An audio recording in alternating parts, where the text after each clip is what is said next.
He's even wired us to embrace the wonderful gift of music and respond to it. It's in Psalm 30 to respond to God's grace with music of our own, songs of praise to his holy name. Yet pain, exhaustion, regret,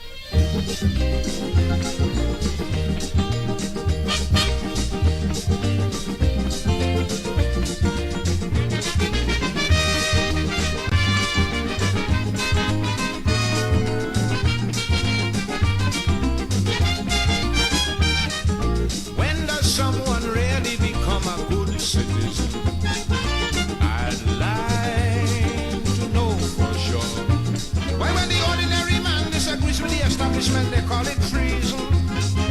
Why should they persecute a brother for seeking black power?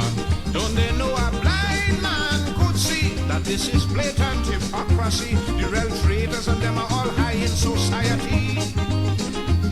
Yet the government protecting all of them and penalizing you and me. And in a million different ways they violate the law. It's the same good no good bastards who oppress the poor. They sell in black market, making excess profit, paying a starvation salary. These good citizens are the architects of economic slavery.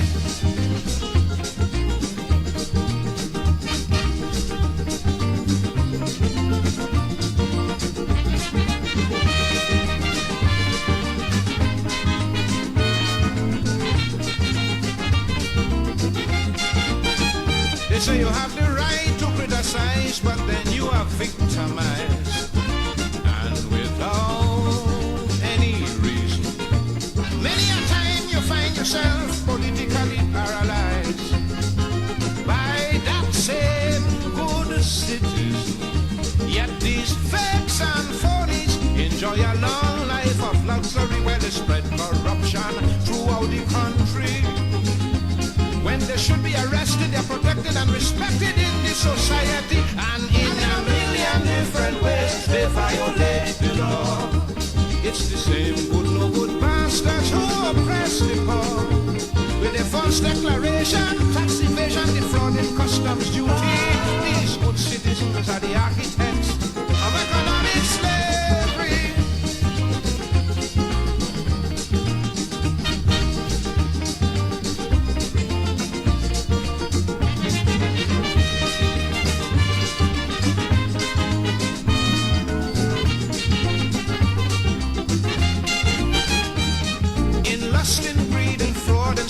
They specialize.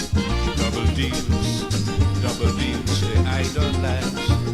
If you're brave enough to open your mouth and criticize, one time you are ostracized and or victimized. Still they go unpunished and unaccused of any crime, while on the backs of the ordinary man these vultures climb. They use the riches and the power, make a mockery of the law, and have the law protect them, save time. In a million different ways they violate the law. It's the same good no good bastards who oppress the poor. They controlling bootlegging, dope peddling, prostitution and piracy. These good citizens are the architects of economic slavery.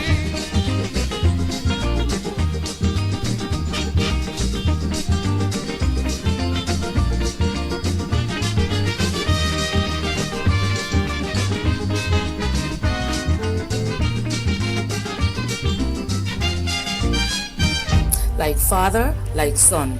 Join the Powells on 2020 Vision Radio live every Wednesday morning from 9:30 to 11:30 a.m. for Powell Overload as they settle on various topical issues from cooking to sports to politics to healthcare, business, survival, religion, whatever pops up on the radar. They'll be taking your calls, so be a part of the midweek morning show every Wednesday on 102.1 FM 2020 Vision Radio.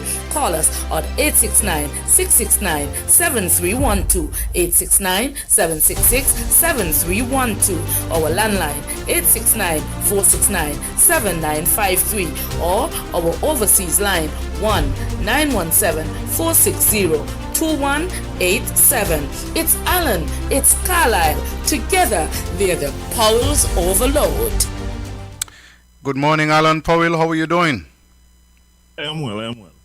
And the temperature, I notice, is getting even hotter. Definitely. They said that this supposed to be a super El Nino. And so you're either going to be real hot or real wet. And it seemed like I come out on the hot side. I saw something yesterday which suggested that here in St. Kitts Nevis, we went over 100 yesterday. Same thing in the British and US Virgin Islands. So it's hot. And I could tell you something, it's brown, it's dry. Not much on the fields for the animals to eat. Mm-hmm. But we did get a little shower this morning. Well, I don't know what that is going to mean for the hurricane season. Hopefully that is calm. That's my only concern. When it's hot like this, I'm concerned about the attraction of Me them too. type of things there. So And it's getting really, really hot. Well, we have a whole wide array of things to cover this morning, but we're going to start one place.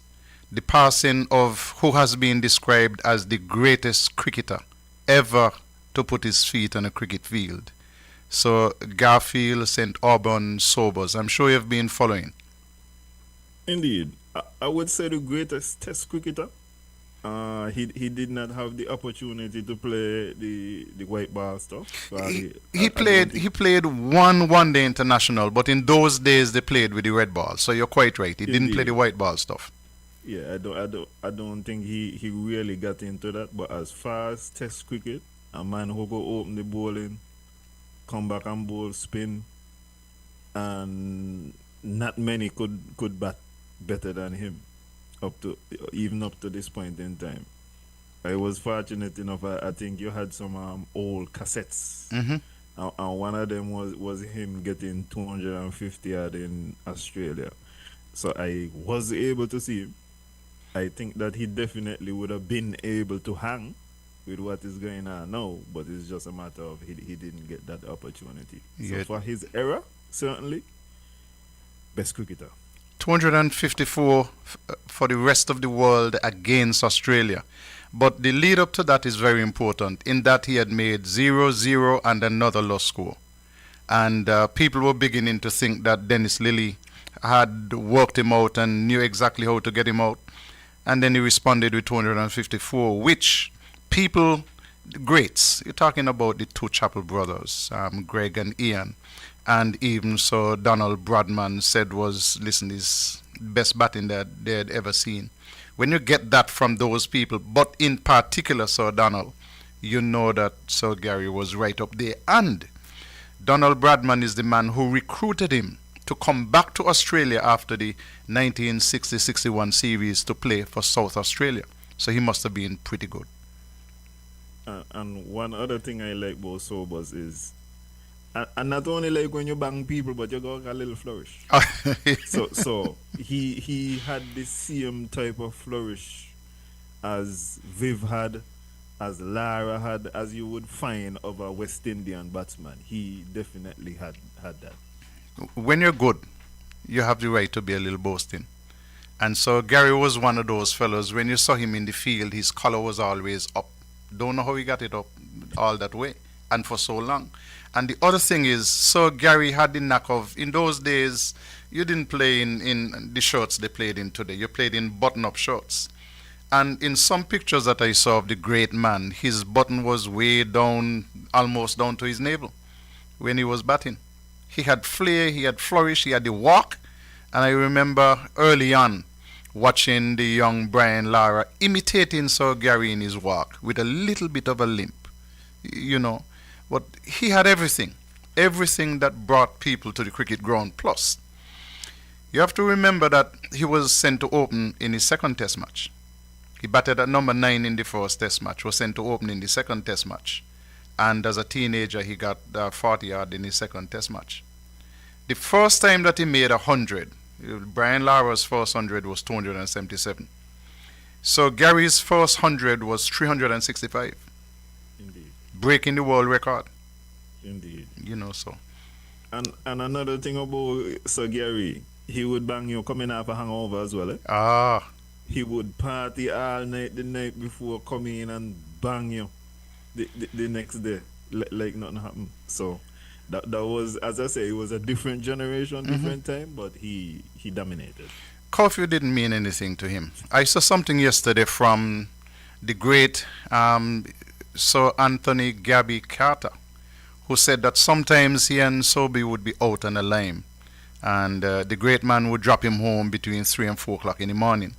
And by 7 o'clock in the morning, he would call him to ask him, "What are you doing? You still sleeping? Let's go."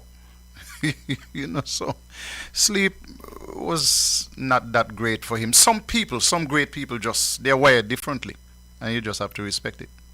Indeed, indeed. I mean, you hear stories of the great Michael Jordan playing cards all night or playing golf, 2 rounds of golf the day before a big game, and he still went out and performed. Not everybody can do it. Some people need their 8 hours. Well, I think it speaks to the fact that some of these people have massive energy reserves. True. They have because even when Jordan would go and play the golf, that he's still gonna be the first person in the gym hours before the game warming up. So it is not as though it had any effect on his preparation. It was just in. I kind of feel like he used to prepare and put so much into the preparation that he needed some kind of downtime, and whether it was the cards or the golf, he did that as well. But massive reserves of energy. Okay, his funeral. Let's play something from a press conference which gives the information about his state funeral. The official funeral is service of thanksgiving for the life of the late Right Excellent Cigar Sobers, who will take place on Wednesday, July 29th at 10 a.m. at Kensington Oval. The funeral arrangements of Thanksgiving service will be available and open to all Barbadians. We want to encourage Barbadians to come out. The interment will take place at the Coral Ridge Memorial Gardens. That will be a private event, be attended only by members of the family and by invitation only for a limited number of dignitaries. It is not open to the public, but what is open to the public is the funeral service, the Thanksgiving service, the state funeral. And we encourage all Barbadians, come out, let's celebrate the life of Sagari, let's commemorate his incredible accomplishments, let's send him off in grand Bajan style and express our absolute appreciation to his family for having shared him with us and with the world. The Prime Minister, Mia Mottley, made a statement with respect to the passing of Sir Gary. They take it seriously in Barbados, Alan. I listened to a press conference this morning, and the senator who is in charge said that the planning committee numbers 70. 70. They are covering every single aspect. Security, transportation, school children attending, the public. You think about it and they are covering it. They are taking it extremely seriously. It's the first time, and I've lived through a couple of state funerals here in St. Kitts Nevis. We have had some governors general who have passed and they have been accorded state funeral. I've never witnessed any state funeral with the level of organization and public information as the one that they are according Sir Gary. He is, of course, their greatest legend. Rihanna is the only living legend left now. But I'm just happy. And it appears to me, based on what I heard this morning, that there will be representation from cricket boards and cricket professionals from across the globe who will be traveling to Barbados to pay their final respects to Sir Gary. And he deserves it. Indeed, I would expect nothing less. Okay, let's move on and we stay with cricket. The West Indies under 19 cricket comes to a conclusion today. Barbados, you recall, played unbeaten in the preliminary rounds of the tournament. The only team that could have challenged them, not in terms of winning, because they were perfect, was Jamaica, and they beat Jamaica in their last game. Jamaica will play them in the finals to determine positions 1 and 2 today. and the Leewards will play against Trinidad and Tobago to determine 3 and 4. And so those games should have started at 9:30 this morning, and we just wish them luck there in Antigua. In Nevis last weekend, we had the finals of the Bank of Nevis Cricket Association 40 over competition, and All Stars had a commanding performance and 1 over highlights. Coming up on Saturday at the E.T. Willett Park, the Nevis Cricket Association under 16 team is in the finals, and they will be playing against the youths of Nevis. So that's happening here in Nevis this week, Saturday, and that will complete the 40 over competition. We'll take a break, and after Culturama, we'll come back with a 2-day competition. And that will be among the 4 Division 1 teams who will be allowed to recruit from outside of their ranks. And so the 2-day competition comes up next. Cricket continues here in Nevis, Alan. We are hoping that we'll be able to take our break by October, because after this we're only left with a 2020 competition, and then we take a break in October so that the clubs could regroup and get ready to come again in January. So cricket is happening. Any comment? No, everything sounds good. Congratulations to the winners. All Stars, you would have said, won the competition. Yes. Congratulations to them on winning the competition, and good luck to the other finalists in the second day. I'm saying second division. Are these matches? Are they on video? No, and unfortunately that they're not on video. You can go on the Cricket Association site and you can check the scores in all of the games. Okay. But we are yet to get ourselves a camera. If you check Curtis Morton's Facebook page, you will see some video footage though.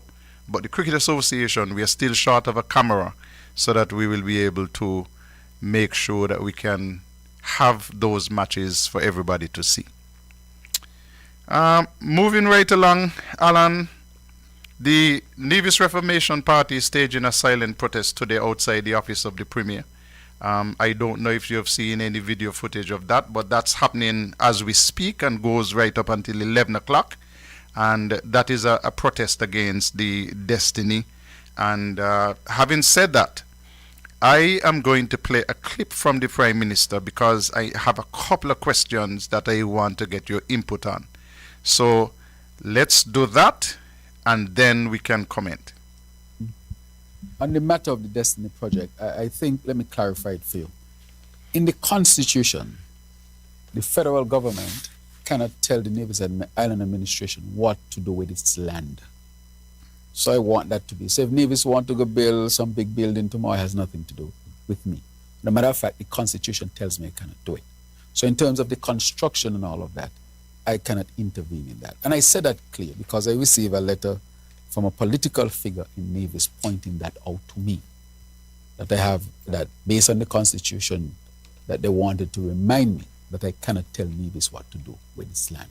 And so I was making that clarification to make sure that nobody accuse me of violating the Constitution. It's a very serious matter to accuse a Prime Minister of violating the Constitution. And therefore I say, whatever Nevis want to construct, Nevis can. It is land and it's clear in the Constitution. So that absolved me. I said, to some extent, it is the Constitution is unfair and it needs reform in that sense because St. Kitts does not have that same privilege. I don't know if you all are aware. In the Constitution, Nevis exists. St. Kitts Nevis exists, but St. Kitts does not exist. So it means you can have a Prime Minister from Nevis who will oversee the land in St. Kitts and Nevis, but you can never have a Prime Minister from St. Kitts who can oversee the land in Nevis. So in that sense, there needs to be a serious conversation about constitutional reform. And I agree that Nevis should have purview over their land. And I agree that St. Kitts should have purview over its land. But that needs some reform. But nonetheless, I wanted to make sure that nobody thinks that I am abusing the Constitution. For the average man and woman, they may not see it that way, but for those who it matters to and who could bring a class action, who could bring some sort of lawsuit against the Prime Minister, I have to make sure I protect myself. And so I'm saying clearly today that I cannot tell Nevis what to do with their land and resources over there. I cannot do it. So therefore, please, nobody can take me to court. The issue, so that's one matter. The issue with the SSZ to declare zone, which is not, which is a different matter. No, we can't. All We I'm can't saying pause is on the Nevis thing can we're build using. and construct what it wants. It just has to make sure, and then St. Kitts as well, not Nevis alone, St. Kitts as well, that nothing in any of these zones would violate the Constitution or our laws, which means can't have no court for themselves. The Commissioner of Police is in charge. Anything on the coast and the sea belong to the people of St. Kitts. You can have private beaches and all those kind of things. Social security, there's a law that governs everybody at St. Kitts and Nevis. So there are a number of things you just can't touch. And so if a proposal were to come that where you might have any of those things questioned, then it just can't happen on the basis of those things. But when it comes specifically to Nevis, if it were in St. Kitts, I can say clearly what we do with our land. But the SSZ is not to tell Nevis what they can and cannot do with their resources or their land. It is just to say that if you want to set up a zone, just make sure that the federal laws, which the Constitution is clear on, they must not be violated. Okay. No, we can have a go at that, Alan. Couple of things. Let me first correct the Prime Minister. He said with respect to the coast, it belongs to the people of St. Kitts. I want to encourage the Prime Minister to remember that the Federation is St. Kitts and Nevis. So he can say St. Kitts. Nevis people would pick up that right away and remind him that he has to add a Nevis. And in particular, he was talking about the coastline in Nevis. Now, the Prime Minister seems to be afraid that he is going to be sued. Is that real? Is that justifiable? Is that something that should concern him overly? He would not be sued in his personal capacity. So That's for the point. example, he would not be sued as Terence Yu. He would be sued as the Prime Minister, and he would be represented by the Attorney General and a whole host of King's Counsel. Second thing is, he has had this agreement, if you believe the Premier, since December. If he had to make some corrections, some amendments to what was submitted in December, it would have been done in St. Kitts since January, so over 6 months. And we have seen no movement with respect to Nevis and the SSZ. The Prime Minister did say they were making amendments, they were going back to Parliament. We have seen no movement with respect to Destiny. But the Prime Minister regularly makes this statement: Nevis, I can't tell you what to do with your land. If you want to proceed, proceed. But the bigger point is that based on the legislation, the Prime Minister has to sign off. So is it fair to say that Nevis, you can proceed, knowing that they can't proceed unless he signs off? Well, listen, I have so many points of contention. Let's hear you. What I want to tell you is, if the Prime Minister is suggesting, without being specific, nobody to this point has been able to point me to the specific provisions that are being violated in the Constitution, which is very important. I was speaking to somebody and I say, for example, in America, you would hear them say, well, it's a Second Amendment issue, it's a Sixth Amendment issue, a Fifth Amendment. You have to point to the specific provision that is being violated. On top of that, if the Prime Minister is suggesting that the Constitution said that he have no say over land in Nevis, then equally it must be unconstitutional to have a provision in the SSZ that gives the Prime Minister the final say. If it is unconstitutional for him to have any say, then this should purely be a Nevision argument. It should not be before any board that is created by the Prime Minister or anything of that nature. That in and of itself would be a violation of the Constitution. Another issue that I have is that the Prime Minister is suggesting that he can't tell Nevis what to do with the land. I would suggest that not even the Premier And if you listen to the premier very carefully, he would let you know he can't tell Nevis people what to do with their land either. The land, as far as I am aware, is majority privately owned. And unless you are going to compulsory acquire this land, you have no say in what private people do with the land, whether they want to sell it, whether they want to develop it. No, you do have some say as far as if I'm gonna build something and there, I have to apply to planning. But beyond that, there is nothing that the premier can do to compel any kind of action. Same thing with the prime minister.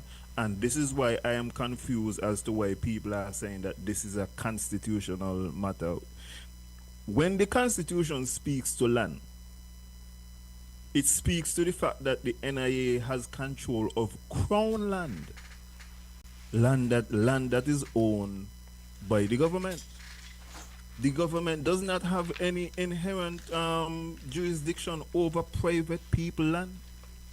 If you're looking for the section is 106, and later down in the schedule, I think it might be schedule number 5, where it goes in more specifically. It tells you the exact things that the NIA has control over. The NIA has no control over private people land. In which case, this is why I'm saying I do not know, and this is why I keep on asking, what is the violation from a constitutional point of view when it is not crown land? If all of this land out there was owned by the government, I could understand. But since it is not crown land for the majority, because the rest of the land that is not private land, as far as I know, went to National Bank in the land for debt swap. So none of the land falls under the premier. This is why the premier has been selling the project and encouraging people to sell their land. But he can't compel nobody to do nothing. And you certainly will not find the NIA spending the $500 million that is necessary. My name is Anthony Archibald, and Go ahead, Alan. Sorry about that. Yeah. So those were my points of contention. And to be even more specific, I've been asking the question, is the AG still alive? Because we hearing a doctor by training speaking about unconstitutionality and whether this is constitutional or not. Why aren't we hearing from the Attorney General? And next thing I want to say is, not only is the Prime Minister showing a high level of incompetency, because as you would have pointed out, this matter has been before him for 6 months and we cannot hear a decision, but he's also showing a level of cowardice as well, because something needs to be said. You cannot have this thing for this length of time and then even contradict yourself and say, well, but Nevis could do what they want. They don't need me to sign off. And for me now, these statements put the ball in the Premier's court. Because if the Prime Minister said Nevis could go ahead and do whatever they want to do, well, Mr. Premier, what I would encourage you to do, go into Parliament, present the deal, have the debates as supposed to happen under the Act, and let's get this thing going. Let us really see if the Prime Minister is serious and say that he can't do nothing about this, because the Prime Minister keep on saying, that clip that you played was from June. There's another one where people picked up on what he said when he's saying that, man, they could go ahead and do what they want. And people saying, really, they could go ahead and do what they want? Then why do you have it? Why are we waiting? And you know. And even when he's giving his justification, he's saying, well, it's with the board, and the board is going to determine whether or not there is any breaches of the Constitution. This now has me questioning, well, who are the members of this board? Are we talking about all judges? Is this board full of lawyers? Because once again, you can't have doctors, contractors, even bankers on this board to determine constitutionality. That's not within their framework to determine whether or not this thing is constitutional. There's actually provisions in the Constitution whereby if you feel like something could be a breach, you could refer it to the High Court. Why not do that? If all of this is about constitutionality. The reason I think that that has not been done is because there is nothing to do. This is a pure Stalin tactic, and which is now why I say is in the premier hand. The Prime Minister said, Nevis, you could do whatever you want. So it is for the Premier now, in my eye, to do whatever he wants. And let's see how serious the Prime Minister is. The final thing is, I went through great lengths to try to present people with different places where these type of projects have gone on. They have one in Jamaica, there's one in the Cayman Islands, and I also looked at the one in Dubai because the developers always try to say that this could be just like the one in Dubai. And when you look at those, which I am certain the Prime Minister has not, all of them, I think with the exception of the Jamaican one, they have courts. They have courts in these zones. And all they simply do is they make provisions for the courts. They would say, for example, the court in Dubai, you could hear civil matters over there. You have no responsibility for criminal jurisdiction.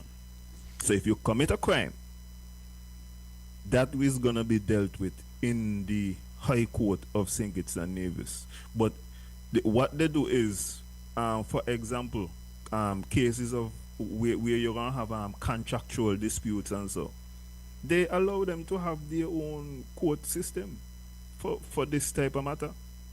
And why you have to understand this is so important, look at how long it takes for disputes to be heard right now in the system.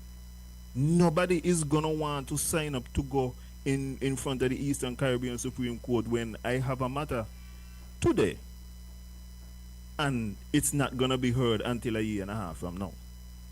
And then not only that, we're talking about specialized industries and these type of things. You may not have the capability. The High Court in St. Kitts and Nevis is not open all year round necessarily, Whereas if they have their court over there, and I'm not suggesting it should be dealing with criminal matters, as I say, but to deal with civil matters, it would have different hours. It gonna be more available. It gonna have specialists. All of this is within reason and happens all over the place. As a matter of fact, the one in the Bahamas, they go to the extent where they say, hey, we're gonna have a court over here. We're gonna have customs over here. We're gonna have police station over here. You are gonna build them. You're not only gonna build them, you're gonna build the housing for these people. You're not only gonna build the housing, you're gonna provide us electricity at rates that we mutually agree to. You're gonna provide us with water and all of the other things. They say we're gonna build schools over here. All of these are things that could be handled with a conversation and do not rise to the extent of breaching any constitution. And with regards to the Dubai one specifically, you must understand Dubai is led by kings, autocrats. And even them have the pragmatism to show you and say, hey, this is the extent we go. There are compromises to be made. And to be fair, the Concerned Citizens Movement has done a poor job in explaining what I have just explained, in my opinion. But those are some of the things that jump out to me. I'm going to take you to the SSZ legislation. Ours is 8 pages. The one in the Bahamas, which I took a look at, is way more extensive than that. Indeed. Much more detail, but we confined ours to 8 pages. Even so, Section 5. There seems to be a hurdle to me because D of Section 5 says that the zone developer shall provide evidence of ownership or lease of, or of agreement to purchase or lease the real property comprising the area as of the time of entering the developmental agreement. They are looking to have this development agreement signed, but based on what I've heard, they own or have the lease of or agreement to purchase or lease less than 40% of the land. This, Alan, must be a hurdle. It is definitely a hurdle. Well, here's what the hurdle is. If they apply currently, for example, and they have 40% of the land, well then only 40. That is the only land that could be accounted for in the zone. Nobody that refused to sell, that land cannot be counted in the zone. So that would be a circumstance where now the developer has to determine, are we able to bring forth the vision, the project that we have sold with 40% of the land? So that would be back to the developer to determine that. But it is indeed a hurdle. And the Premier has told us that the developers will not be able to purchase land outside of the zone. But how can that be true when they are offering people exchanges of land that they have in the zone for 1.5 times land outside of the zone? Yeah, well, clearly that is not correct. Clearly they already have land outside of the zone. I don't know if he's trying to say that if it goes through, they will not be allowed to get any more land. But currently, it is clear from those discussions that they already have land that is outside of the zone. What is also concerning is the fact that they are asking people to sign off on a project that they are not aware of. The contents, the details have not been shared. Not even minimum details have been shared with the public, but they're asking people to sign off. Okay, go ahead.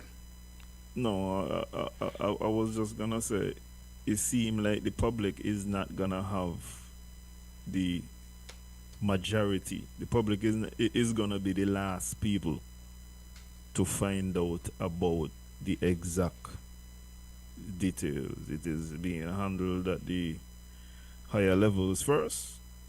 And listen, is even kind of confusing if the Premier, because I think the Premier has a point of contention when he's saying that this is not a Singits matter.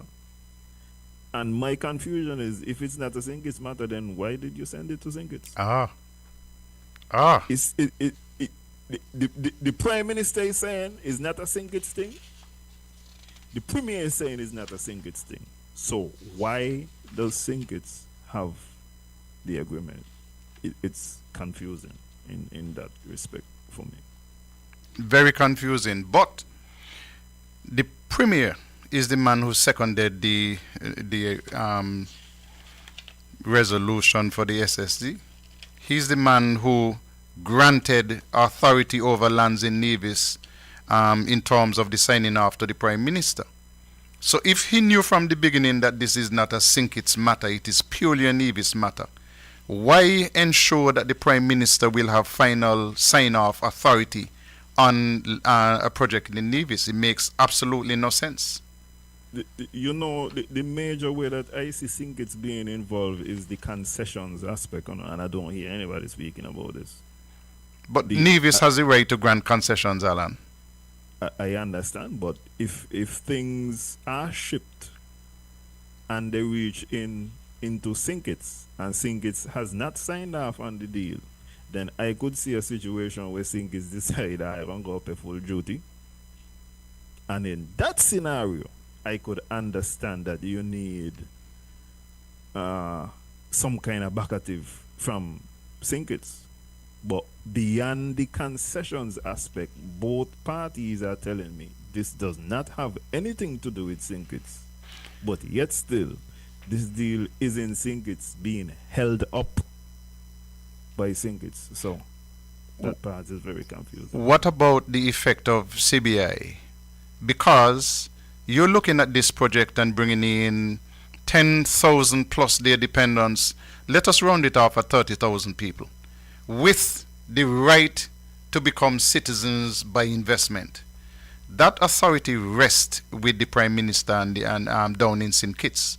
The Premier can't sign any of those passports to grant citizenship and so on. So isn't this a bigger concern?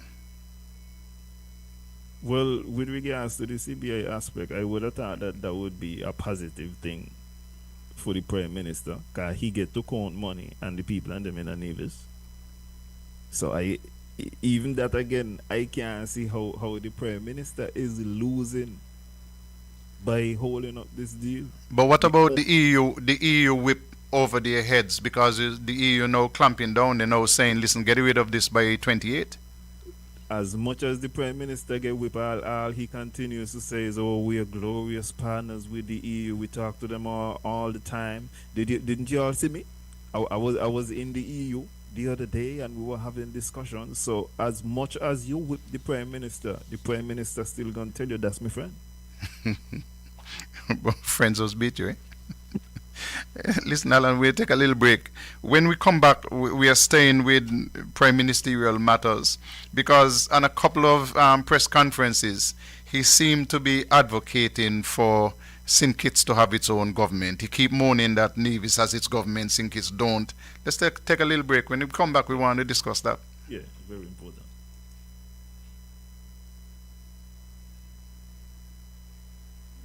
Live every Wednesday morning from 9:30 to 11:30 a.m. for Powell Overload as they settle on various topical issues from cooking to sports to politics to healthcare, business, survival, religion, whatever pops up on the radar. They'll be taking your calls, so be a part of the midweek morning show every Wednesday on 102.1 FM 2020 Vision Radio.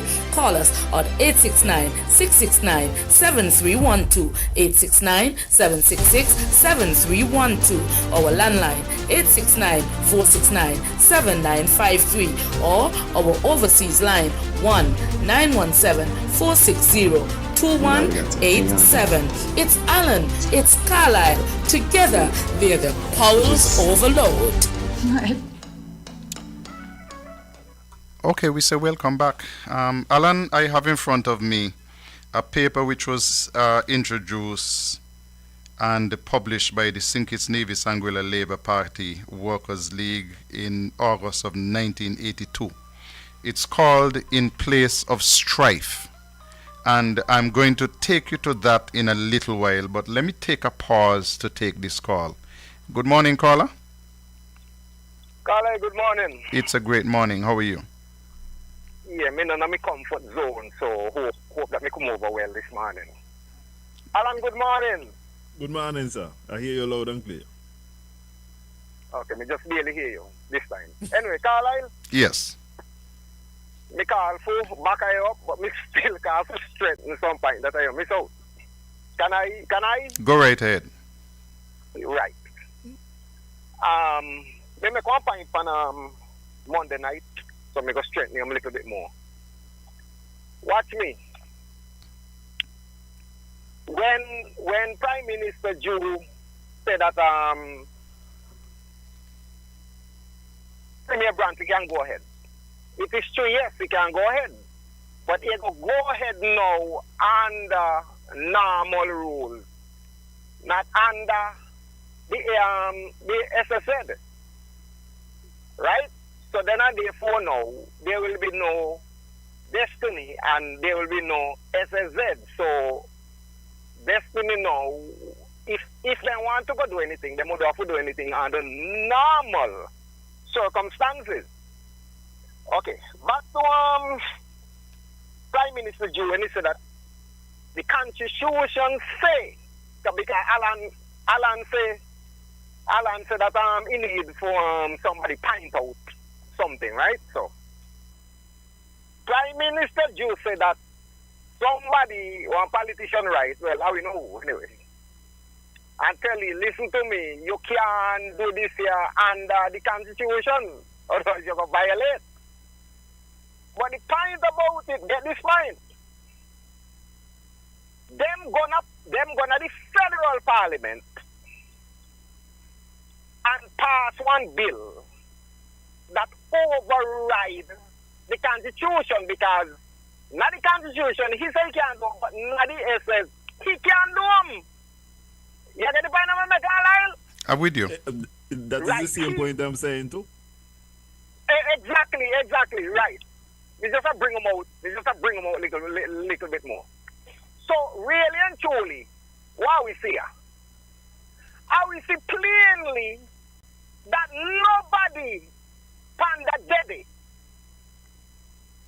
review whatsoever me put against them. They actually bring one bill to Parliament that it was not theirs.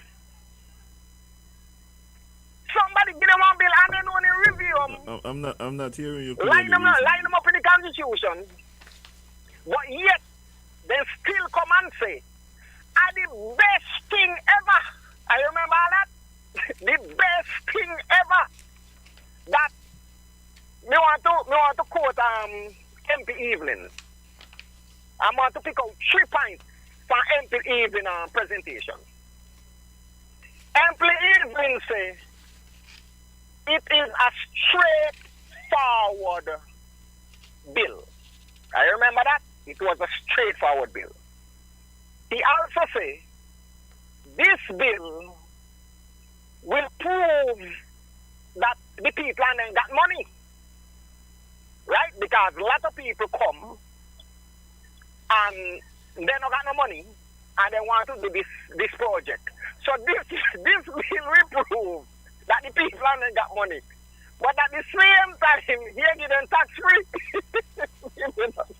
We don't know how empty even work out that. So he say a straightforward bill. And he said, but Emply Evelyn now, every chance that Emply Evelyn get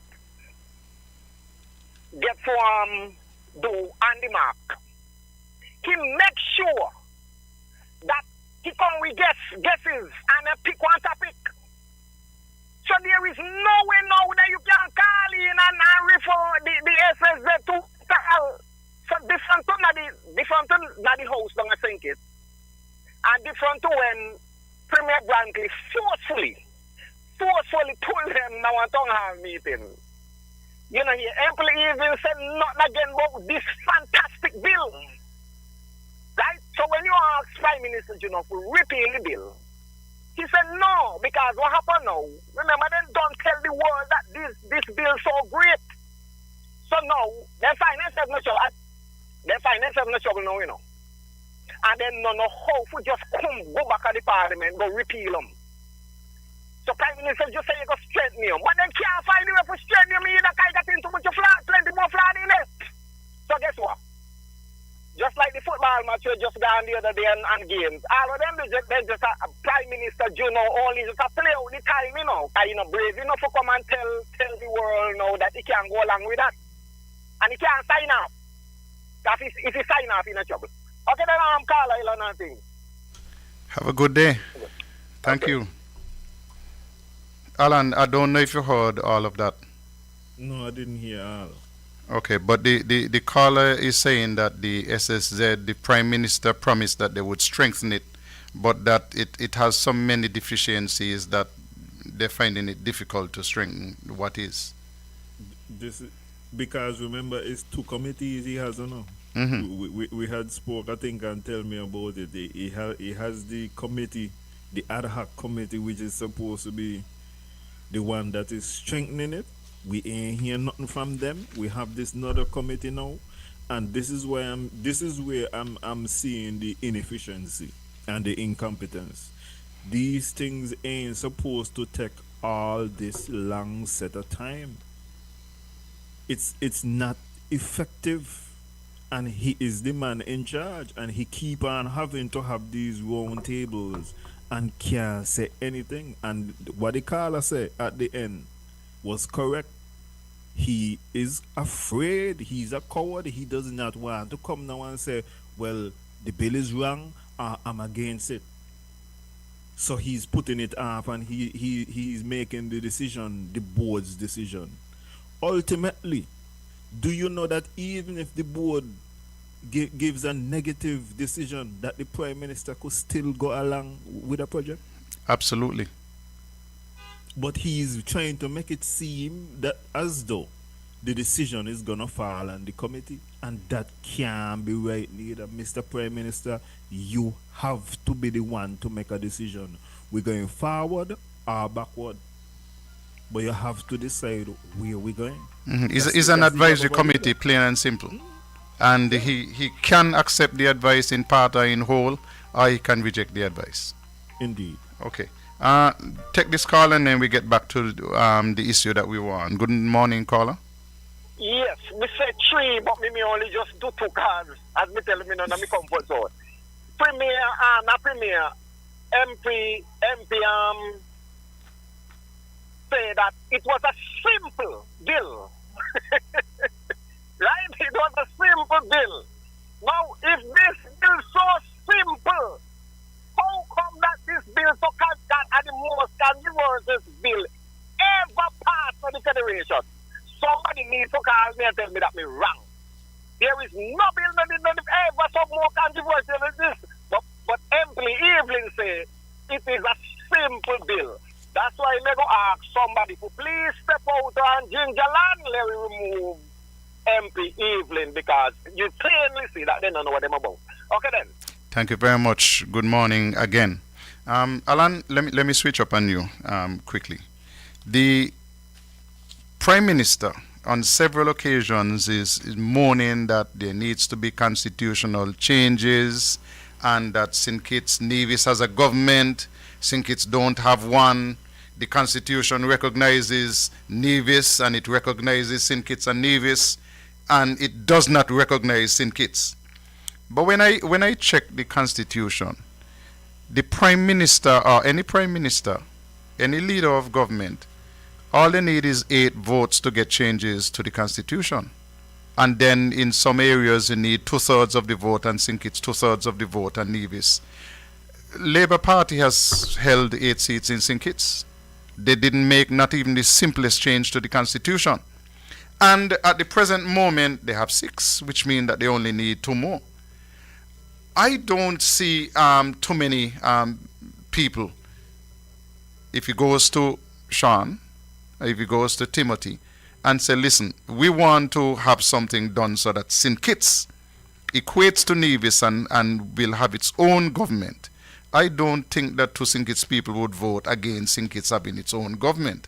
But even before you come in, I want to take you back to the white paper, which was the green paper, which was released by the St. Kitts Nevis Labour Party, St. Kitts Nevis Anguilla Labour Party, because they made arguments since prior to independence that St. Kitts should have its own government.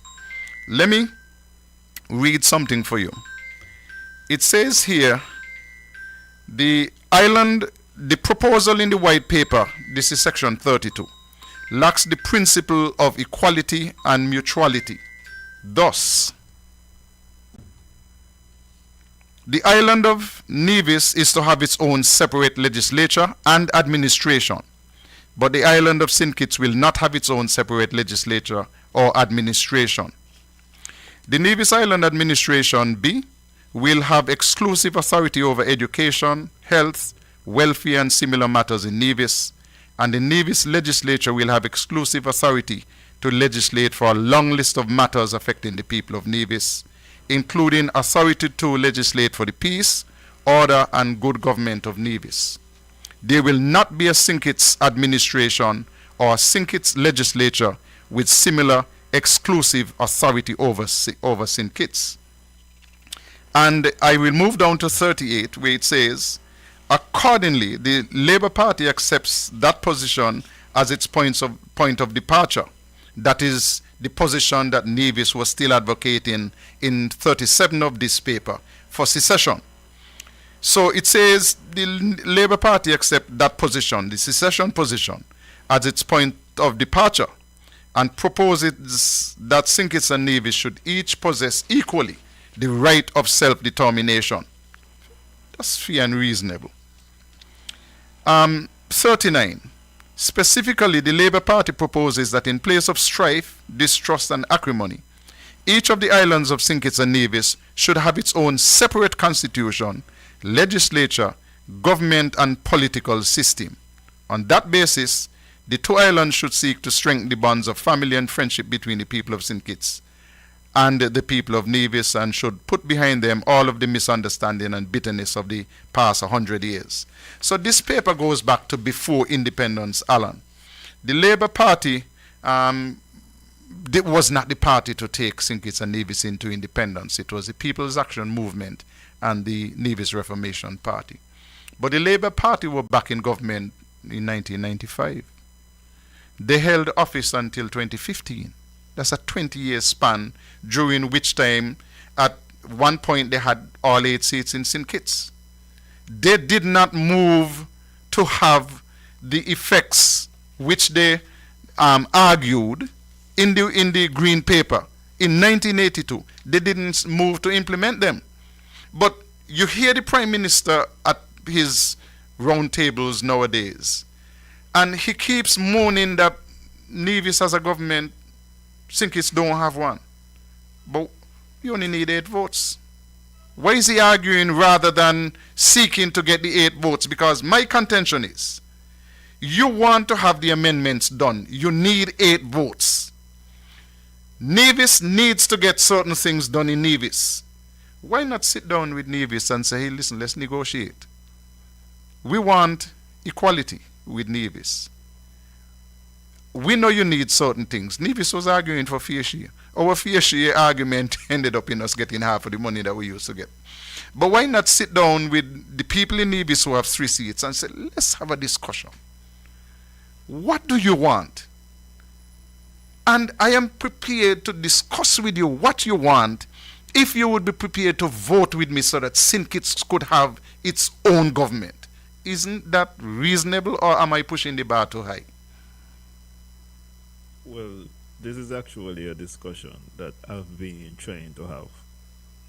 And what I'm saying is, think it's particularly the Labour Party, because I had read this document and I realized that the Labour Party had a different vision. I don't know what happened between that time and when Denzel Douglas took over the party, but I would say that one of the failures of the Douglas administration is that they never came back to this. So I don't know if they felt like it was okay.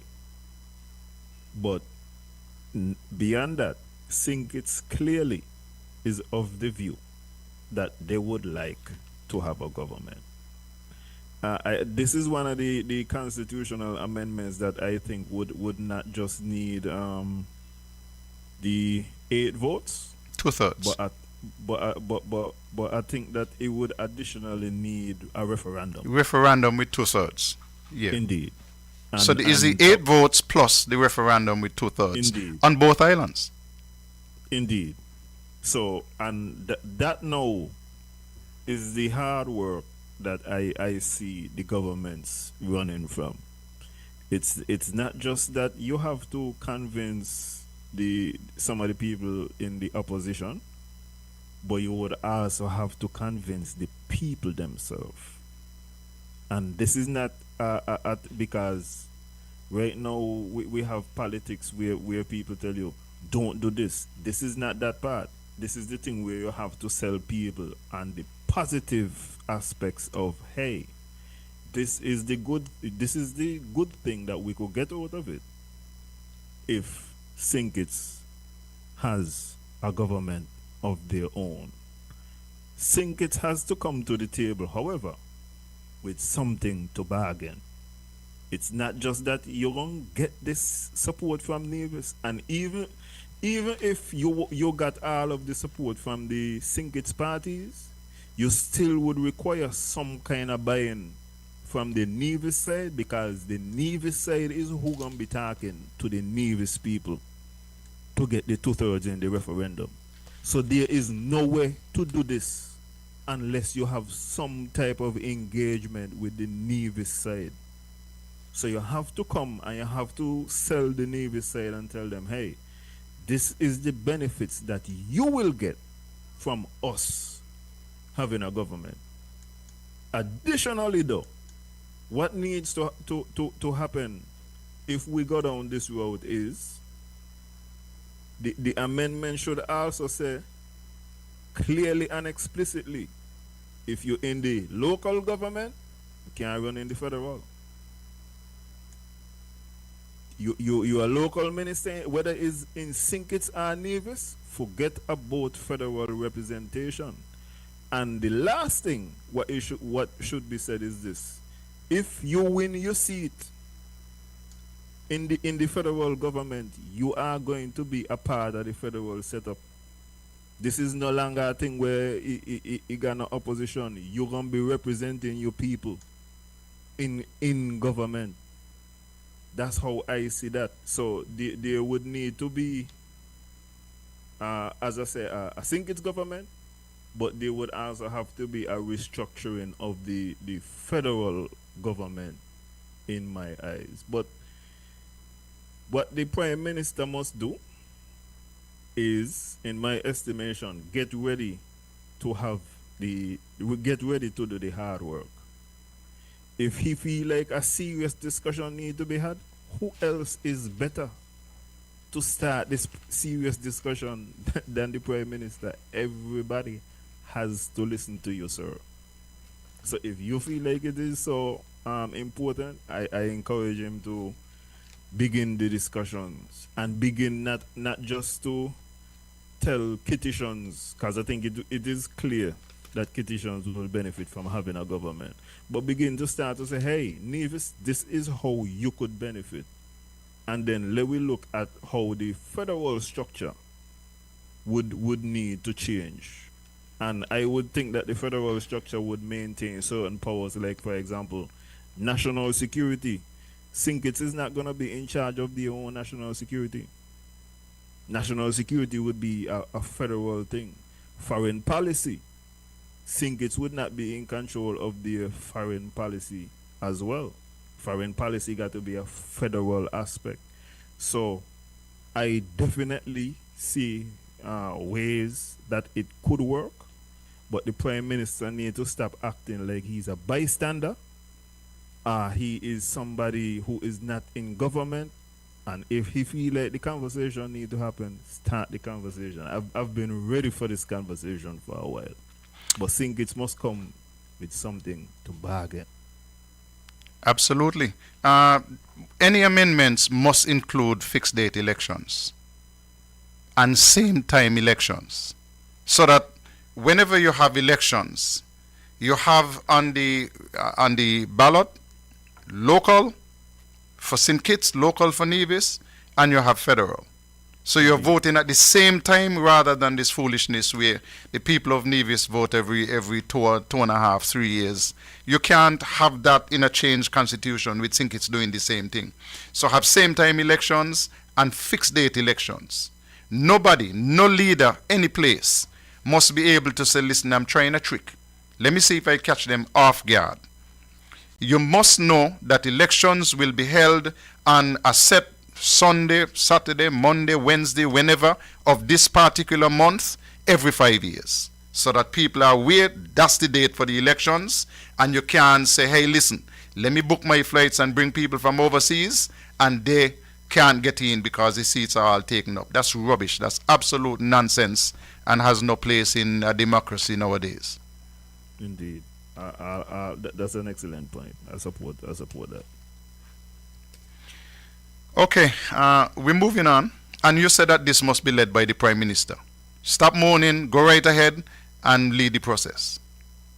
You are the leader of the country. Just think about it this way. If the President of the United States thought that there was an important conversation that needed to happen, would he be waiting on House representatives or senators? Or would he say, hey, we need to steer the boat in this particular direction? It could be AI, it could be defense. Even look at Andy Burnham in England. Andy Burnham coming and Andy Burnham say, hey, are we moving VAT off your electricity bill? For example, he ain't waiting for other people to start the discussion or for the discussion to be started in the media. You are the leader. Lead. Let's take another phone call, Alan. That's a huge point. He just got in and he's already letting the country know what he's about. Lead. Hi, good day, caller. Carlisle. Yes. Yes. Something happened at the Constitution. In case of anything, if the Larry said that the government not do something, and Larry said that I got a strong union and the union rise up, one election can call in between the 5 years. So if you just go state them out, that every 5 years thing, it feels like you're going to give the government the leeway for them to do what they want. You understand me? So something are going to happen in there. In case of uprising, you go to an election. If you really get what I say. Okay then. I'm saying I want to go fixed date. So you don't give anybody any choices. You go straight fixed date elections. Everybody know when the election should be called. I agree with the party. But let me say now that let me say something I go rise up now like the destiny. Where the government now go sell you out. No. In that case you can have a referendum on that particular question. Okay, no problem. Thanks a lot. Okay. What I would also say is when you look at what happens in the UK as well, remember Keir Starmer technically has a couple more years left, no? Correct. Before that there needs to be an election. But his party has forced him out. That's what I'm saying. So the uprising that you're looking for to change something is not necessarily an uprising from the people, you know. That's just chaos. What we need is parliamentarians, people who in your same party who need to be able to look at you and say, sir, you do not command the majority anymore. It's the same thing that actually happened with Team Unity. Team Unity really and truly should not have had the PAM conference and send a letter to try to fire the Prime Minister, you know? If you do not support the Prime Minister, you go to him privately like they did with Keir Starmer. You say, sir, you do not command the majority anymore. Are you going to step aside? If you choose not to step aside, you go into Parliament and you say, hey, we're going to have a vote of no confidence, which you are going to lose. Because this is the same thing that they did to Keir Starmer, you know. Mr. Starmer, we are going to have a vote of no confidence and you're going to lose. You do not have the confidence of the people. Are you going to step aside? Are you going to go and do it yourself? Or you want us to do it in Parliament? That's how the political process is supposed to work. So the uprising really has to come from Parliament through the procedures. There are procedures in place that we could... we don't respect those procedures down here, Alan. Because you're absolutely correct. If Timothy Harris had been in the setting that Starmer was in, he would have moved aside. And there would have been somebody else from within the Team Unity organization who appeared to command the majority support who would have stepped up, and there would have been no reason to have an election. But because our system is different and the Prime Minister is a glorified dictator, he decided, listen, you say you don't want me? Instead of the 6 of you firing me, I will fire the 6 of you. It ought not to work that way. But I feel like that was the difference between what happened in the UK and what happened. These people attempted to embarrass the Prime Minister publicly and to fire him publicly. That's not what you saw in the UK. They did not have a convention and invite him to the convention to give him word. True. And then provide a public letter and say, hey, you fired. That's not how this thing works. You have private conversations and you say, you don't have the majority no more. If we gonna take this thing public, we ain't gonna send you no letter and we're not gonna invite you to a conference. The next time we got parliament, we're gonna have a motion and no confidence and you're gonna lose. An alternative thing that they could have done if they didn't want to do that either. Here's another option they could have done. They could have said, Mr. Prime Minister, I notice the budget is coming up. You're not going to get the budget passed. You're not going to get no act passed in a parliament until you address the things them that we need to be addressed. Once again, this is a private conversation. So that when he go and he got his long budget speech and they ask, who is in support of this? You can't say, all they got to do is say nay. Correct. The budget don't pass. You can't do anything unless you deal with us. And that's why I'm saying, as much as the systems may have some slight differences, we did not utilize any of the mechanisms available.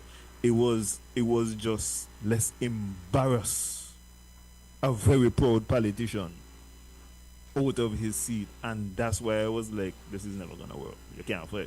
You could fire the Prime Minister, but not like that. Okay, we're coming back. We still have some other issues to take care of after this. Like father, like son.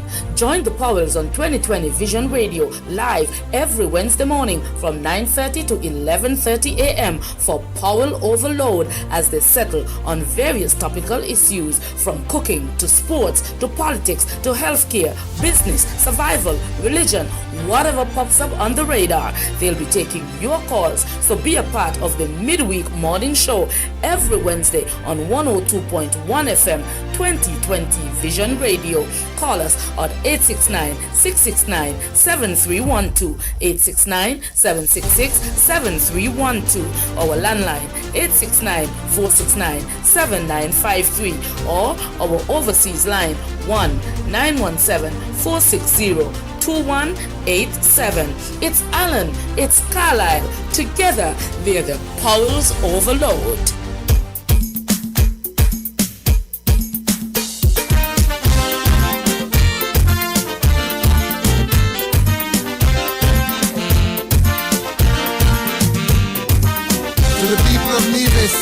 This is your duty in the quest for peace, progress, and prosperity.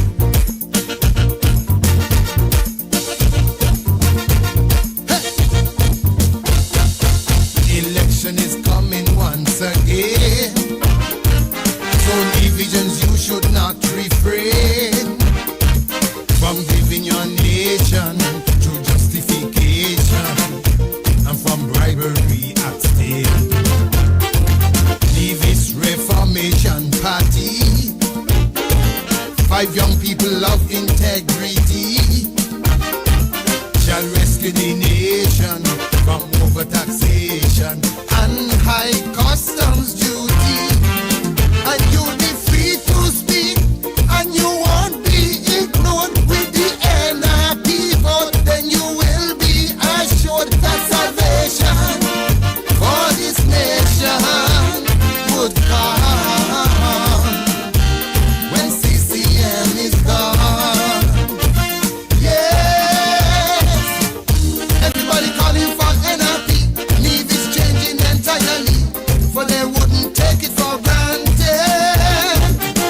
They're going to vote them out, everyone. Give them the rod of correction. Every wrong must be corrected.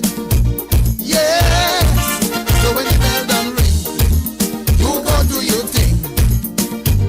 Cause like a mighty wave will be rolling before the bell done ring. You better learn to swim, cause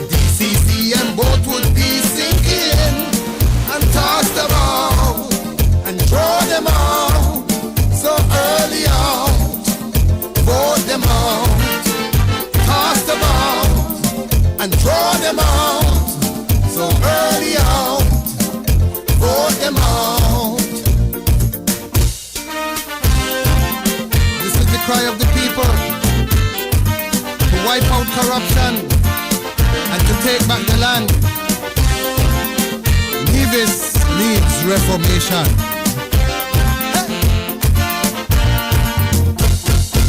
14 years of secession talking, 14 years and they ain't do a thing, but keeping you waiting while Nevis invading by fire ants and mountain chicken. Now there is a great lamentation over some 80 acres of land, and while they debating, the treasury waiting for US 300,000. While no jobs provided for young men and women, the crime escalating, creating problem, and the nation now needs redemption from all. So now answer to its call. Yes, everybody would be happy to see Henry Daniel, Joseph Carey, Patrice Nisbet and Patsy Hanley, and Roberto Hector Shelby, serving you with integrity, leading the nation with dignity. Yeah, so when the bell done ring, go and do your thing, 'cause like a mighty wave will be rolling. But when the bell done ring, and you do your thing, Crapo smoke their pipe if they can swim. Toss them out and draw them out early out. Henry Daniel, throw them out. Toss them out and draw them out. Patsy Hanley, so early out. Roberto Hector, throw them out. Toss them out. And our great leader, so Joseph Carey, to lead this nation with integrity and dignity. So early out, vote them out, toss them out, and draw them out. So early out. Welcome back, Alan. We lost another great one. That's King Star Shield from Sandy Point in St. Kitts. Won the crown in St. Kitts for the first time when he was but a teenager. And listen, one of the best. Good on the stage, and he was a fantastic writer as well. And listen, we just continue to lose the great ones, but we will remember him because of the material that he produced and he put forward to us. I don't know if you saw him performing that song in 2006. No. You were not following the politics as closely then. No. Okay. It's 10:50, so we have another 40 minutes, but we still have some heavy topics to look at. I want to take you to poultry processing because we have had so many promised dates for work to commence, for groundbreaking after groundbreaking. The Taiwanese were here recently, and to the best of my knowledge, they gave the funding to complete the poultry processing plant. They must have been more than a little bit embarrassed when they went to the site and saw that we were still in the foundation. Just reflect on this for me. We have had the equipment in storage for 3 years, and we just seem to be going nowhere with the poultry processing plant. Well, the one I saw, because I did some research on the poultry process, the first time it was mentioned was August 2022 by Alexis Jeffers, who was still a minister, a local minister at that particular point in time. It then shifted, work was, as is usual, work was promised to begin in the first quarter of 2023. I think that there was a groundbreaking shortly thereafter. And alarmingly, the trend that I saw, which was very similar to the hospital, was that after that, nothing happened. But then after that, then they brought in experts to find out if they were going about it in the correct manner. And that was disconcerting to me. You have not learned, and you are not measuring twice to cut once. You're making the same mistakes that you've made after that 2023 where you brought in the experts. You then had 2024, nothing happened. To 2025, nothing happened. And here we are in 2026, and there is another groundbreaking. And somebody would have sent me some photos, and they say, look at this. And as you said, they are still at the foundation stage. I would assume that we will get the same old excuses of, well, Music Fest came, our Culturama is here. We need to have better execution and application when it comes to these projects. I have said consistently, the main weakness that I spot in the concerned citizens movement is capital projects. Capital projects that do not involve roads. You don't get any timeline as to when we're going to finish. You don't get anything as to when we're going to start. You don't get any updates. It seems to be a major weakness, a major problem for the administration. And this now here is another example of capital projects that have issues. And even when you bring in this Taiwanese thing, this is not the first time that the government of Taiwan has invested money in Nevis for something and either slow progress or no progress, because you had the dialysis Correct. unit, which is now the premier has confirmed that is being funded by the Destiny owners. We didn't see anything happen with that money for the dialysis machine. So now we have years later now, all of a sudden, and contradictory to what the premier would have said, because he would have said, well, we don't have enough people who need dialysis to make this a viable investment. All of a sudden, everything good to go again. We don't. So I don't know if that means that all of a sudden there is a dramatic uptick in persons who need the service. I don't know if it's because it is free, and it was free the first time when Taiwan gave it. So it is just, as I say, another issue as far as a capital project being started and you don't see any movement on it. It's disappointing.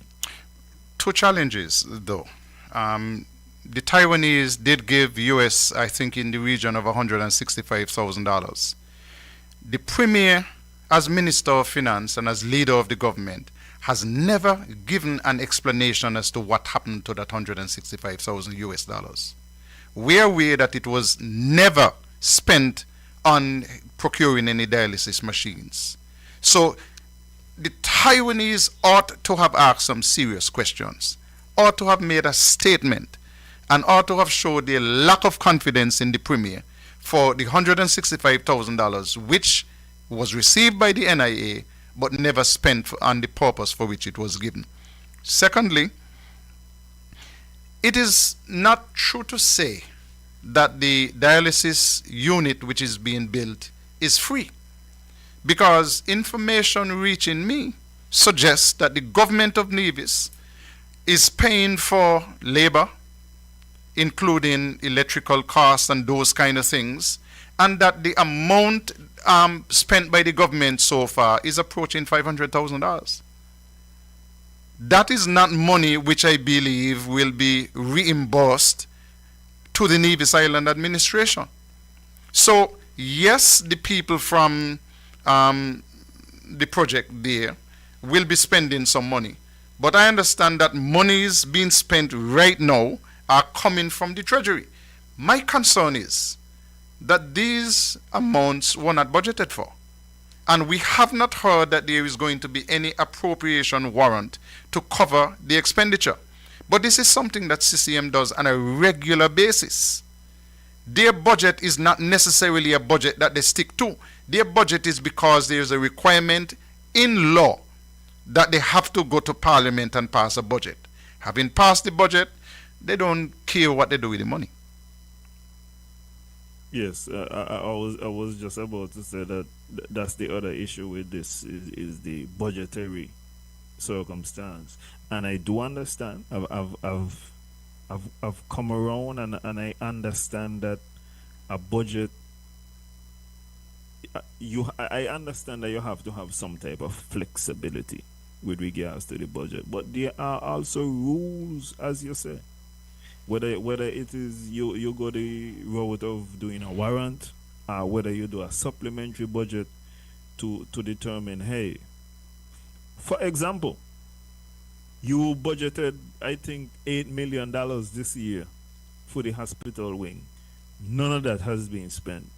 All you got to simply come and do now is say, hey, we not gonna do the hospital wing as we have been doing, as is our tradition now for the last decade. We're not gonna continue with the hospital wing.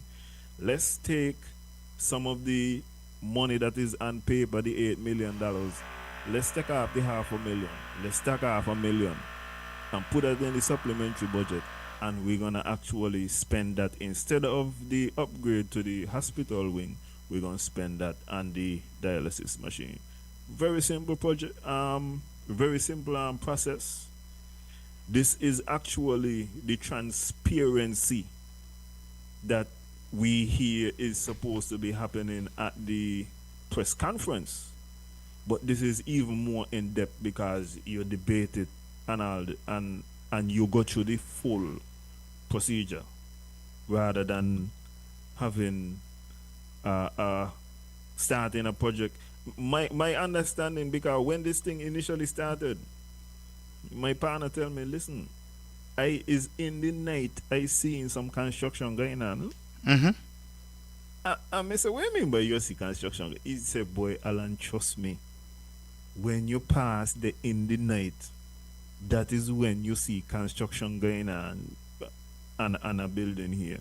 So there's all type of attempts to do these things in secret, to say it's gonna be a surprise. You're not supposed to surprise the people of Nevis unless you're gonna spend your own money out of your pocket and your private land, and then you're gonna give this thing now to the people of Nevis. There is no surprise with the taxpayers' money. You're supposed to say from the start, this is what we're looking at, this is how it's gonna be funded.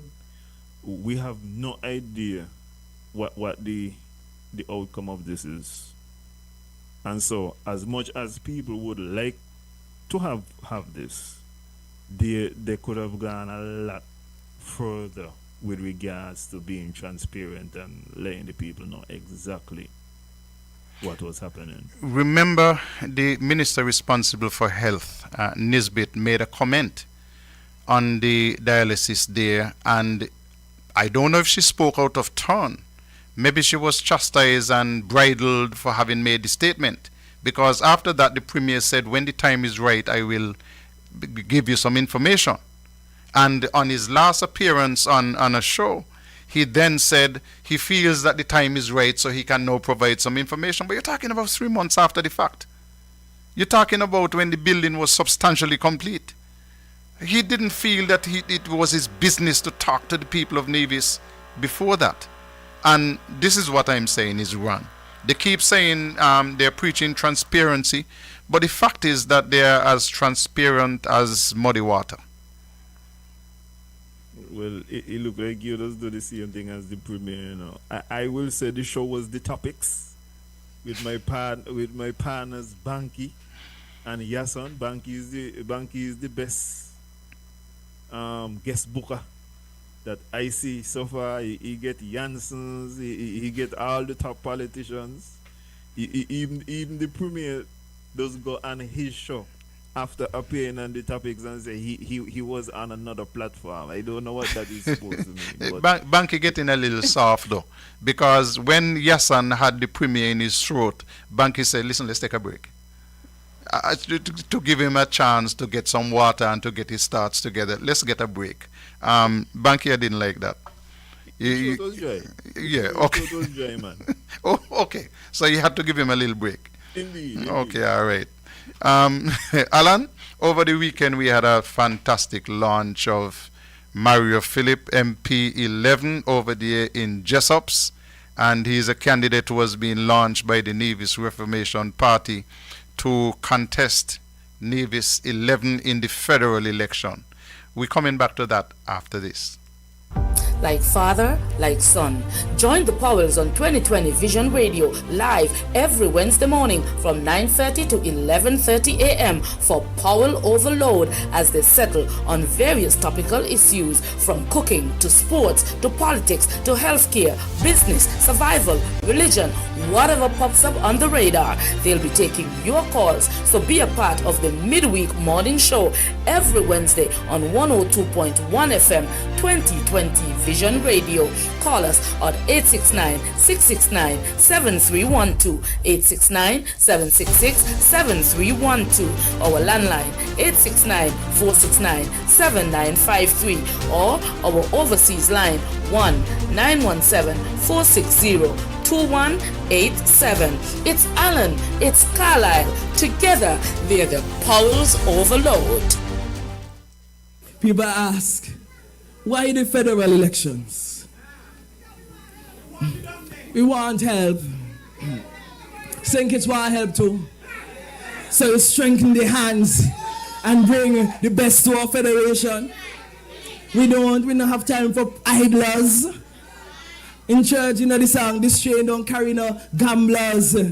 I want to say this train don't carry no idlers. What you do in the yard when they send you to the house.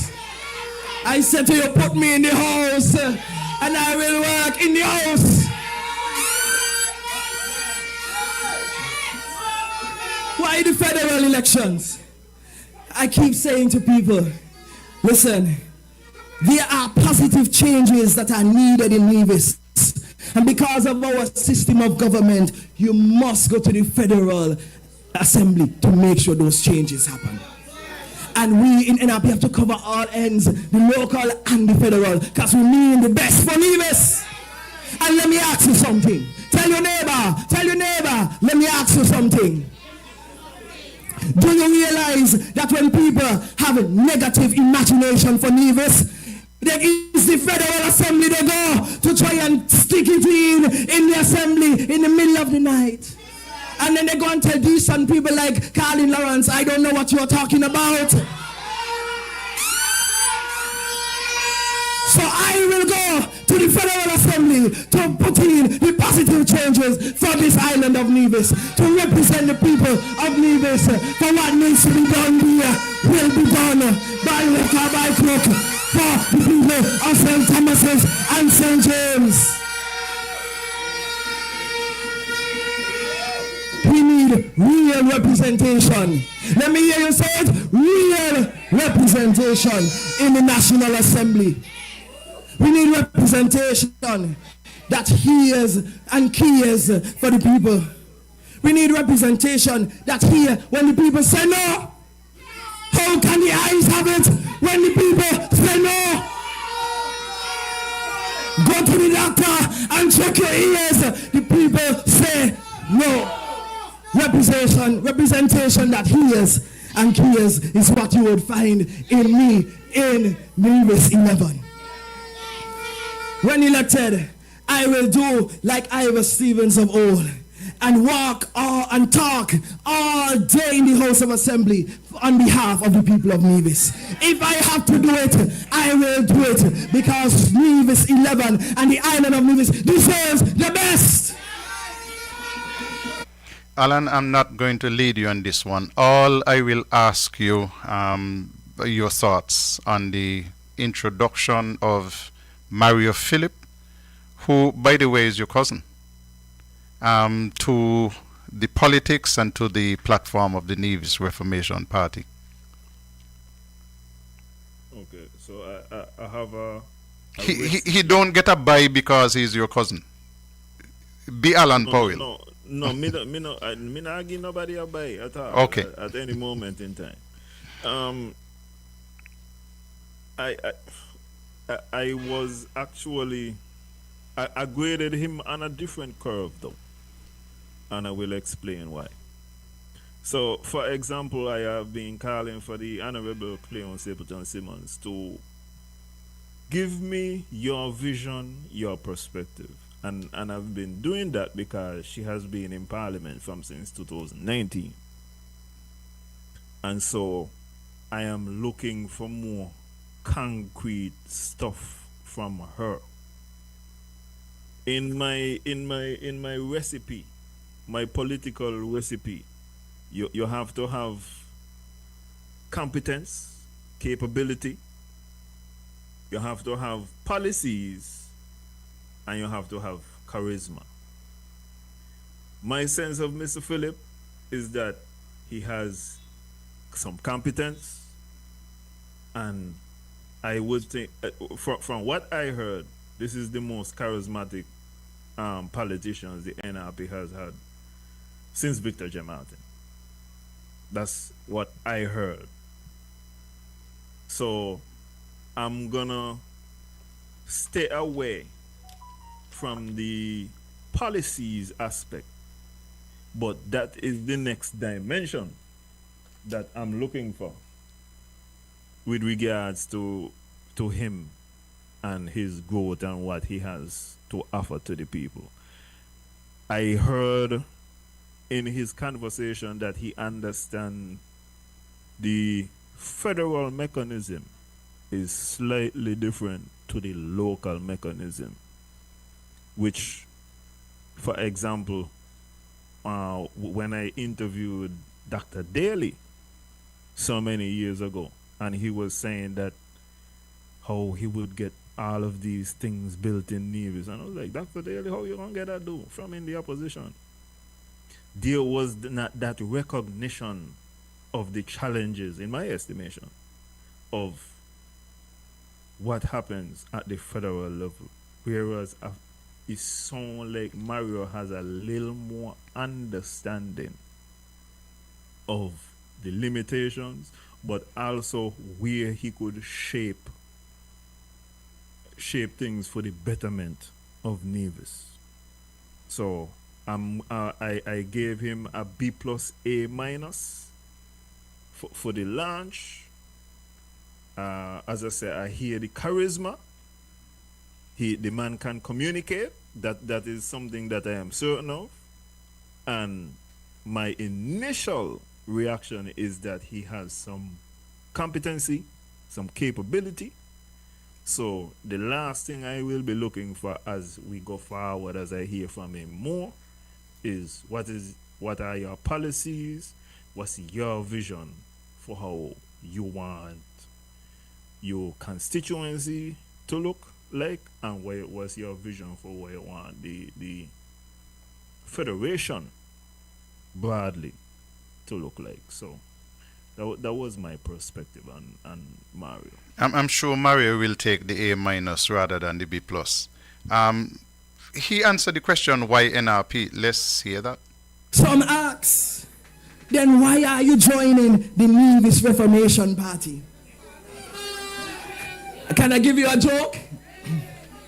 I met somebody, a dear person. I love them. I won't tell you how I know them, but I love them. And they love me too. And they question me and they say, you sure you want to do this? You sure? A lot of prefer that you would have been, just satisfied to be the other kind of minister. A minister in the church. I think, well, you want to go become this kind of minister for? And I explained to them my passion, my vision, my love for the people. And then when they couldn't get enough because they realized, by Mario got to do this, they say, well, Lord, you choose the wrong side. But I tell you that the Nevis Reformation Party has always been on the side of right. We have always lifted up the people of Nevis. We have always lifted lifted up the people of St. Thomas's and St. James. Since I was a child, I have been captivated by the principles, by the people, and by the policies and programs on the platform of the Nevis Reformation Party. And it is my grandmother Venetia who used to sit me down. Yes, yes. Later she sat me down and she tell me all the struggles.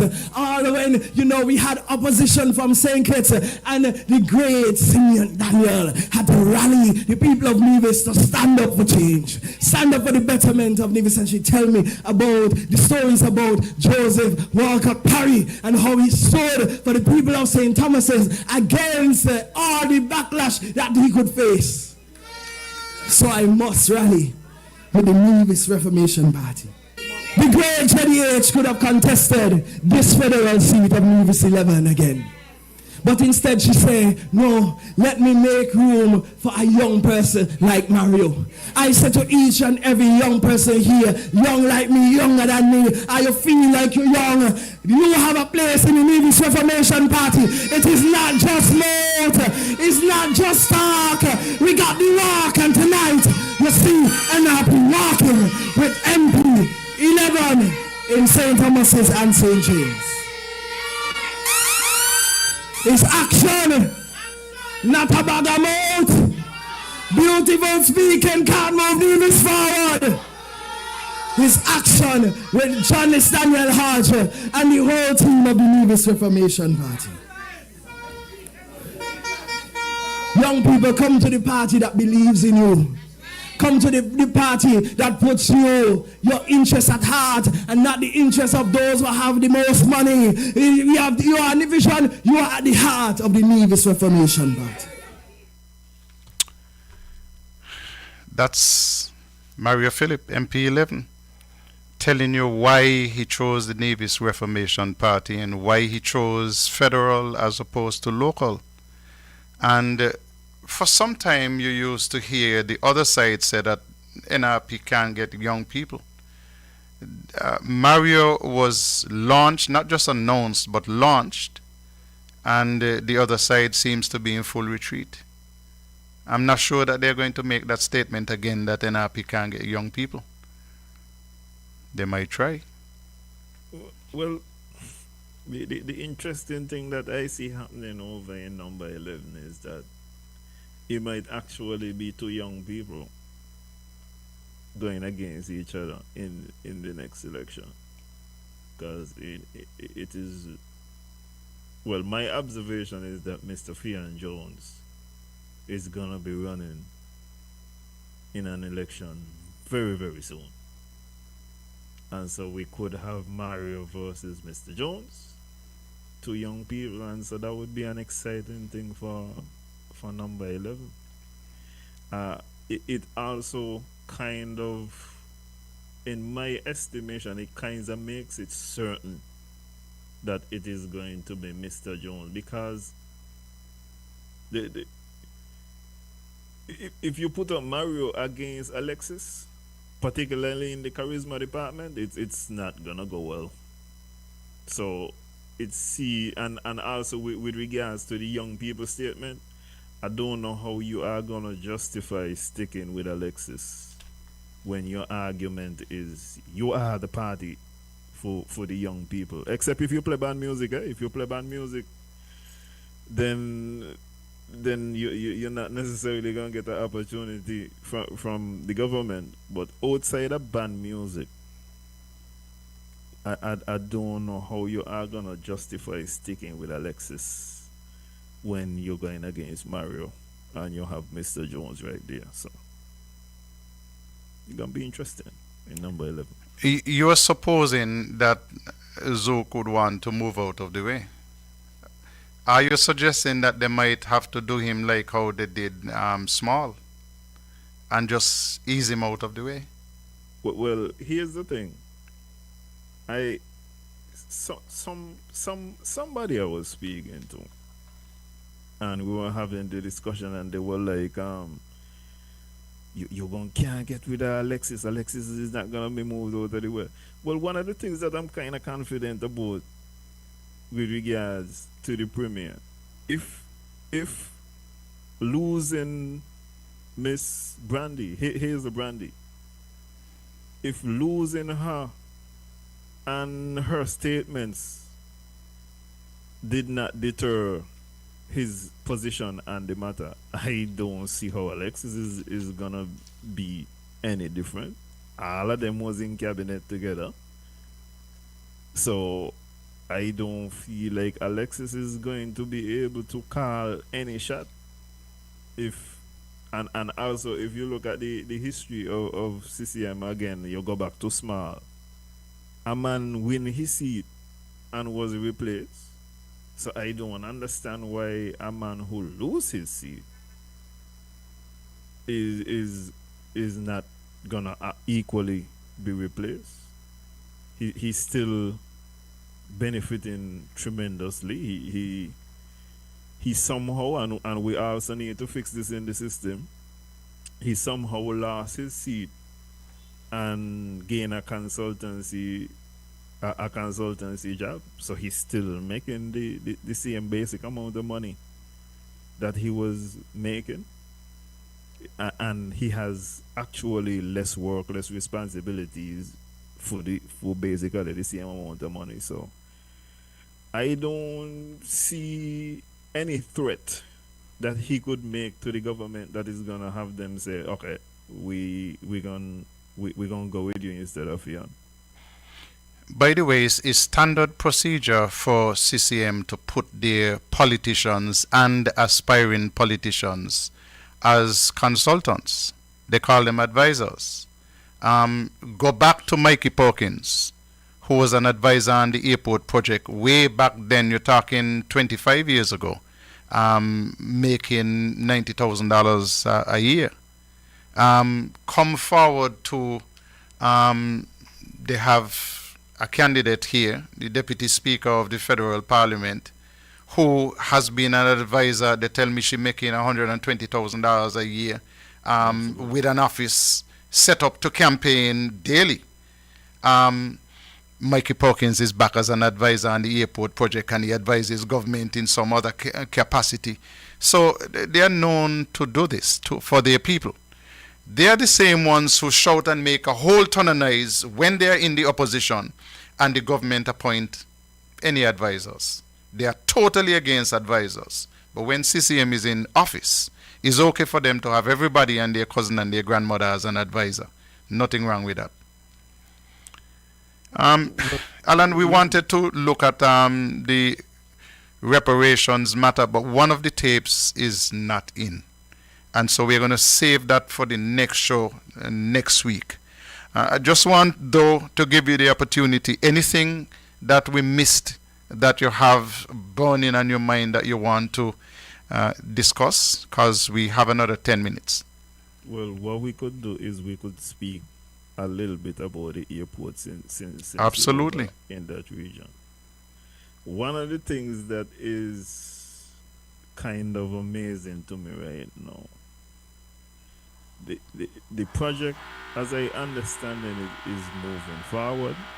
We have basically switched phases. We're not going with phase 1 anymore. We're going straight to phase 2, which is the actual track side of it all. I don't know how we're going to move to phase 2 when we have not clarified the funds for phase 1. And additionally, when you look at the mountain of capital projects that's supposed to be going on, the hospital, geothermal, if we can lock in the funds for the airport, it makes it kind of very easy to understand that those projects are not gonna have any momentum at all. There is no capital going anywhere. And one of the reasons, well, one of the things that we really should explore is the Ocean Reef case. Because we keep on hearing that, well, the federal government has to sign off on these matters. When you look in the green paper that we spoke about earlier, the green paper tells you that the island of Nevis is to have the ability to get their own loans, spend the revenue how they want.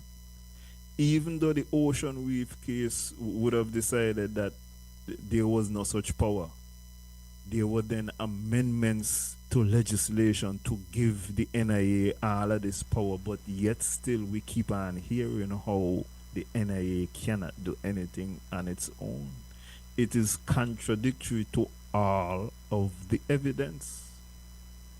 And then even when we hear the justification of why the federal government has to pay it back, and we hear that, man, don't worry, is Nevis people gonna have to pay the money? This is just a formality. We have heard stories so many times of people who go in to sign a loan on somebody else's behalf, and when the person stop paying the loan, they come after the person who guaranteed the loan. It is never a formality to sign a loan on somebody's behalf, whether it is personal or whether it's the government. The truth and the fact is this: investors have looked at the balance sheet, they look at the obligations of the NIA, and they do not have the confidence that the NIA is going to be able to pay them back. They feel more confident that the federal government is the one who is going to be able to pay them back. And the federal government also knows this. So when Dr. Ju sign off for money for geothermal, and then you come back and you want money for the airport, and then you come back and you want this and you want that, Dr. Ju, as much as he don't know about finance, he know about those type of responsibilities. And this is why I think you have tension with regards to the federal government signing off on these matters. Because the federal government is also looking at the budgets in Nevis. Right now this year, Nevis is paying, I think, $3.5 million every month between principal payments and interest payments. That number is only going up. $40 million is roughly 15% of the budget being paid in interest and principal payment. You look again and you see another $114 million is pension, salary, wages. So that's already $150 something million. And when I count all of this money, because when I just say that projects are not going to be able to go on, is because I am counting the dollars that are already obligated. There is no question that you're going to have to pay these funds. So when you look at that, you're only left with a limited amount of money, and there are other obligations that you have as well. So I think these are the reasons why you can't get the money to pay for the land and to pay for other projects. And these are also the challenges that NRP should be looking at in terms of how are they gonna tackle these issues. And also I'm clear on party. Anybody who is running to be in office has to realize the tremendous difficulties and challenges that are being faced, so that you will come up with solutions to counter these challenges. So it's just amazing for me how we switch from one thing to the other, and especially when you look at our history again with phases. We have a premier who is known to complete one phase and forget about all the other phases. How are we certain that the track stuff will be done, and 10 years from now We're not going back to phase one yet. Based on the history, I would say you can be entirely confident that we are ultimately going to get this done. And we're not seeing any timetable. It's from since last year, this time so. The premier saying, man, we're going to get the money. The drawdowns are there. And we come here now and we have this to do, and there's no drawdowns there. That would be my bigger issue, even than the compulsory acquisition of the land. Because you're going to compulsorily acquire the land from the Yarwoods, and you are at the same time saying that we don't have access to the funds. So how even Yarwood know that he's going to be paid? These are issues that need to be dealt with. We were told that the funding was secure for two areas. The Drahi funds, which did not need a federal guarantee, and the National Bank funds, which required a federal guarantee. But the Taiwanese funds, I'm not aware that that guarantee has been signed as yet. So you still have some problems at the airport with respect to funds to complete the project. Indeed. Okay, it's 11:28. Let me just very quickly touch geothermal. We're told that drilling should commence in a number of days, I think about 40 days by now. A team from Nevlec was supposed to go to Iceland to examine the rig. I don't know what their competence is. They will be getting a good trip. That's nice. And they will see geothermal plants. But here in Nevis, the Premier has said that they have secured the funds. They have purchased the lands which were outstanding. But I spoke to a number of landowners who said that they have not been paid a cent for their lands. So how are they going to be telling the people that the lands have been secured, but the landowners are not aware that any funds have been deposited into their accounts? They still have the title to their land, nothing that has not been transferred. The Premier seems to be a little untruthful in this respect. Well, once again, it's a major capital project. This is his weakness. And I've been saying for years, if the lands have been acquired, I will know. I'm certainly gonna know. And not only that, I think that they're supposed to actually fix the road in a manner, because remember, it's special heavy equipment going across here. Correct. So even when I'm hearing that drilling is supposed to occur, I will believe that the drilling is it will occur when I see the equipment is being offloaded at Long Point. When I see the equipment is moving into position, that is when I will believe the equipment is gonna occur. And this is just like the Straits of Hormuz when we're talking about gas. It's gonna take maybe about a month for this equipment to get here. So you could just add a month unto any time after Nevlec get back. And then you still need to, if they are gonna set up this, you have to start to build preliminary plants and all this type of stuff. So when I see actual work being done and equipment being put in place, that's when I will believe that something is happening. Alan, we're out of time.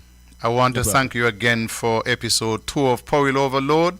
It's always my pleasure spending time with you and discussing the issues. What we try to do on Powell Overload is not just talk, we try to educate. So we put in some educational pieces for you, our lovely people. I'm going to tell you when this will be repeated, because I think we're going to have a rerun of Powell Overload. We do it on a Wednesday live. We're going to try to slot a time when we can have a repeat. See you next week. No problem, man. Okay, take care. Like father, like son. Join the Powells on 2020 Vision Radio.